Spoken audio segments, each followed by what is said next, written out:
doing it. You're going to know beforehand. It's not going to be some cloak and dagger routine where we're hiding something or attempting to conceal information from you. And more importantly, this is not about me. It's not about the Tea Party. This is about you guys. You need to look around. You see how full the room is? It should be full. But part of the problem with Broadview is apathy. And as we walk through the village of Broadview, we find that too many of our residents always say, well, nothing's going to happen. Nothing's going to change. No matter what I do, nothing's going to change. It's all gloom and doom. But you know what? Nothing will change unless we change the way we think and the way we look at it.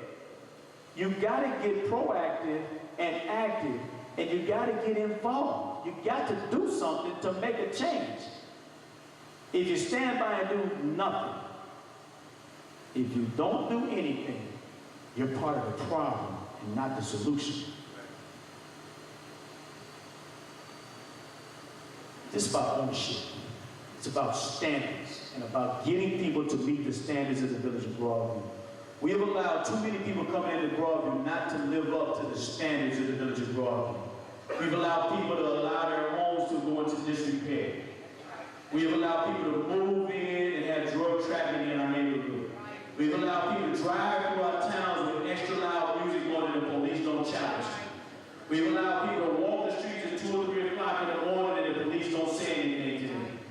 We've allowed property owners to allow buildings to become dilapidated and vacant and empty, and we don't do anything about it. We need to get back to where we used to be. That's right. We need to get back to being a real village, where we know each other, and where we care about each other, and where we hold each other accountable for what they do. That's right, hold your neighbor accountable, and when they don't do what they're supposed to do, you need to get on the village and real hold them accountable. That's what we're here for. Person got this garbage in my yard, somebody parked a boat in my backyard behind my house. Come on. Some of this stuff is so real. It's about people working together. This is about compassion, it's about family. It's about the inclusion, not the exclusion of the common person. Some of these people that we have in certain seats in the village of Broadview feel that they have an entitlement, and they're condescending to the rest of us. Sometimes our customer service is not so great in the village of Broadview as they raise their noses up as you can go there and talk to them. Sometimes they're rude when you call on the telephone. That must stop. They work for us. We pay their salaries. And as I talk about people working together for a common goal, it's not just the residents. It's also your different village boards and your different taxing bodies that are not working together. The school boards, the library board, the park district, and most importantly, and most certainly, your village board. We all need together to come to one accord. And we all need to understand that the primary goal in everything that we do is about the village of Broadview, the citizens of Broadview, and more importantly, the seniors and the children of Broadview, which are the future of Broadview. These are the things that we need to dedicate whatever we do today. We are a village divided. We got to bridge the gap. We must unite and come together for a common cause. Otherwise, the village that you are in right now, if you look around, it's going around you, it's going to perish. There's a saying that says that these are the many far away, and these are the few. It's also been said that the village raises a child. I had experience with the village raises a child. I lived in Broadview where everybody knew each other. Everybody within 3, 4, 5 blocks in any direction knew every kid, and every parent had every other parent's number. And if you did something wrong 2 blocks from home, you might have got your butt whooped twice before you got home. And tell you that I'm going to call your daddy, Lil Jones, I'm going to call your daddy, I'm going to tell him what you got here doing. We were straight. It wasn't going to happen. You walk in the store, they knew you on first name basis. You knew the owners of the store, and they knew you. Today, you don't know your own neighbors. Today, you don't talk to your neighbors. Your neighbors don't talk to you. And if they do talk to you, it's not necessarily something nice. Now, I can't be speaking for everybody in the room, but some of you know what I'm talking about. Some of you know exactly what I'm talking about. Some of you look at your neighbors and you want to close your door. I got one like that across the street from me. I see them come up like, oh my God. And it's sad to say, but it is what it is. You know, the money spent in this village is ours, and we need to take better care of if you spend your money at home, don't you pay attention to what you're spending money on? So if your tax money is going to the village, you need to pay attention to what the village is doing. You really need, we've taken our eye off the ball for about 10 years. It's unbelievable. All I know is the village that we see today is not what my parents wanted expected when they moved here. It's not what I grew up experiencing.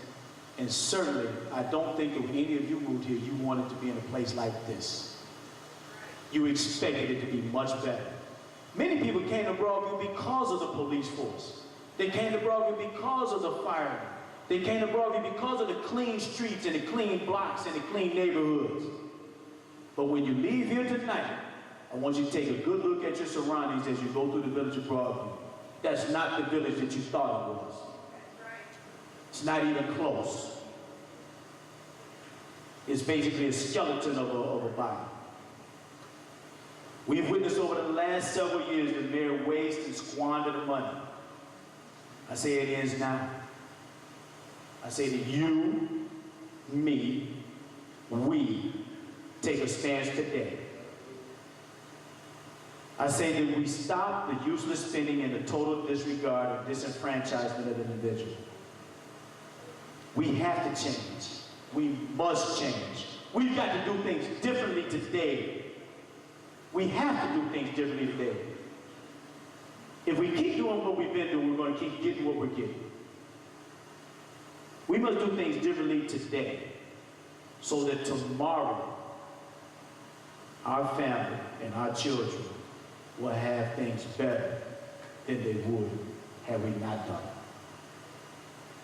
What I need you to do is to really think about this and really understand what we're talking about tonight, about the Tea Party and about family and about children, about cohesiveness, about togetherness, responsibility and association, some compassion.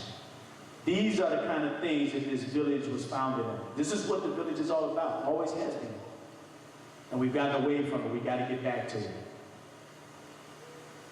What I'm asking you all to do tonight is on April 7th, I want you to vote for a change. I want you to vote for myself and the Tea Party to effect that change and take Broadview to a level where it should be, where it rightfully is supposed to be, where you expected it to be, where I expected it to be. When you chose to be here, when my family chose to be here, that's what we want. And it's my belief that if you fail to vote, you're voting for failure. And I don't really care if you vote for someone else, but please exercise your right to vote. Because I do believe if you go to the polls and you got a clear conscience and you really think about it, there is only one choice. And that's the Broadview Tea Party. Thank you.